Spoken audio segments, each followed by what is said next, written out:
மாண்புமிகு அமைச்சர்.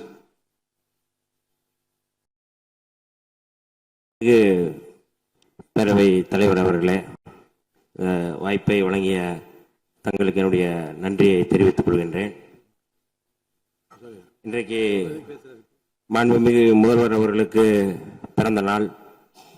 இந்த பிறந்த நாளில் விடுதலை சிறுத்தைகளின் சார்பில் அவர் தமிழ் போல் சிறந்து செழிப்பாக வாழ எங்களுடைய தலைவர் எழுச்சி தமிழர் தொல்காப்பின் திருமாவளவன் அவர்கள் சார்பிலும் விடுதலை சிறுத்தைகளின் சார்பில் வாழ்த்துகின்றேன். நேற்றைக்கு நான் திருவண்ணாமலை மாவட்டம் அங்கே சென்ற பொழுது அதை ஈழத்தமிழர்கள் குடியிருப்பு பகுதிக்கு என்னை அழைத்து சென்றார்கள். அப்படி சென்று கொண்டிருந்த பொழுது அந்த குடியிருப்பில் பல கோரிக்கைகள் வைத்திருந்தார்கள். அது தொடர்பாக நான் பேரவைத் தலைவர் அவர்களிடம் நான் தனியாக அதை கொடுத்து விடுகின்றேன். அங்கே குடியிருக்க வீடுகள் சரியாக இல்லை, இன்னமும் கூடுதலாக தண்ணீர் வசதி இல்லை, சுடுகாடு பிரச்சனை இருக்கிறது என்று சொன்னார்கள். அதை இந்த நேரத்தில் மாண்புமிகு முதல்வர் அவர்களுடைய கவனத்திற்கு கொண்டு செல்வதன் நோக்கம், அந்த ஈழத்தமிழர்கள் குடியிருப்பில் முதல்வர் அவர்களுக்கு பிறந்தநாள் வாழ்த்துக்களை தெரிவித்து ஈழத்தமிழர்கள் சார்பாக பிறந்தநாள் வாழ்த்துக்களை தெரிவித்துக் கொள்கிறோம் என்று சொன்னதின் அடிப்படையில் இந்த செய்தியை சொல்கிறேன். அது வீடியோவாக எடுத்திருக்கிறோம், அதை நாங்கள் பகிர்கிறேன். இது கூடுதலாக நம்முடைய மரியாதைக்குரிய பாஜகவினுடைய உறுப்பினர் அவர்கள் பேசும் பொழுது 12 ஆண்டுகள் இந்தியாவை ஆளுகின்ற பாஜக மோடி அவர்கள் குறித்து, மரியாதைக்குரிய இந்தியாவுடைய தலைமை அமைச்சர் மோடி அவர்கள் குறித்து பேசும் பொழுது பெருமிதம் கொண்டு பேசினார்கள். இந்த அவை அது குறித்து பாராட்டி மாண்பை உயர்த்தி கொள்ள வேண்டும் என்று சொல்வதன் மூலமாக மாண்பு இந்த அவையில் குறைவாக இருக்கிறது என்பதை சொல்லாமல் சொல்கிறாரா என்கின்ற கேள்வியை அப்படி எடுத்துக்கொள்ள வேண்டாம். அவர் தன்னுடைய விருப்பத்தை மன்னிக்கணும் தயவு செய்து.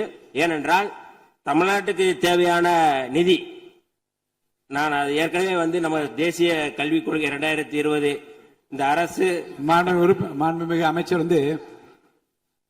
இந்த மாண்பு உறுப்பினர் பாருங்க, மாண்பு உறுப்பினர் பேசிய அந்த உரையில இருந்து நீங்கள் மறுப்பு சொல்லுகிற கருத்து எதுவும் இருப்பதாக எனக்கு மனதுக்கு படவில்லை. நேற்று நீங்கள் திருவண்ணாமலைக்கு சென்ற செய்தி ஏற்புடையது. அடுத்து மாண்பு உறுப்பினர் பேசிய அந்த பேச்சுகளிலிருந்து எதுவும் பேச வேண்டாம் என்று கேட்டுக்கொள்கிறேன். அதுல ரொம்ப நான் தயவு செய்து மன்னிக்க வேண்டும் என்று நான் நினைக்கிறேன். என்றால் என்னுடைய கருத்துக்கு எப்பொழுதுமே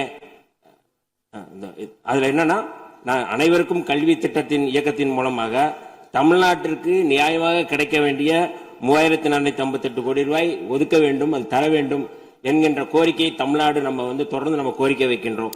அப்படி அதை மறுக்கின்ற ஒரு அரசு இந்திய ஒன்றிய அரசு. அப்படி வழங்கிவிட்டு பேசினால் அதை பற்றி நம்ம பேசலாம். மாண்பு அமைச்சர் ஒன்னு சொல்லலாம், பாஜக உறுப்பினர் எங்களுக்காக வாதாடி அதை பெற்றுத்தார்கள் என்று அதுதான் நான் சொல்ல வரேன். அது குறித்து அவர் பேசி இந்த மாண்பை உயர்த்துவதற்கு அவர் சொன்ன அந்த படுகர் சமுதாயம் அப்படிங்கிறது, நாங்க சமூக நீதித்துறையின் சார்பாக ஏற்கனவே இந்த கோரிக்கைகள் நிறைய நம்முடைய துறையின் சார்பாக வந்திருக்கிறது. அந்த படுகர் சமுதாய மக்கள் பழங்குடி சமுதாயத்தில் சேர்க்க வேண்டும் என்பது அந்த மக்களுடைய கோரிக்கை. அது குறித்து மாண்புமிகு முதல்வர் அவருடைய கவனத்திற்கும் நாங்கள் கொண்டு சென்றிருக்கிறோம். கட்டாயம் அது குறித்து பரிசீலிப்போம். நன்றி, வணக்கம்.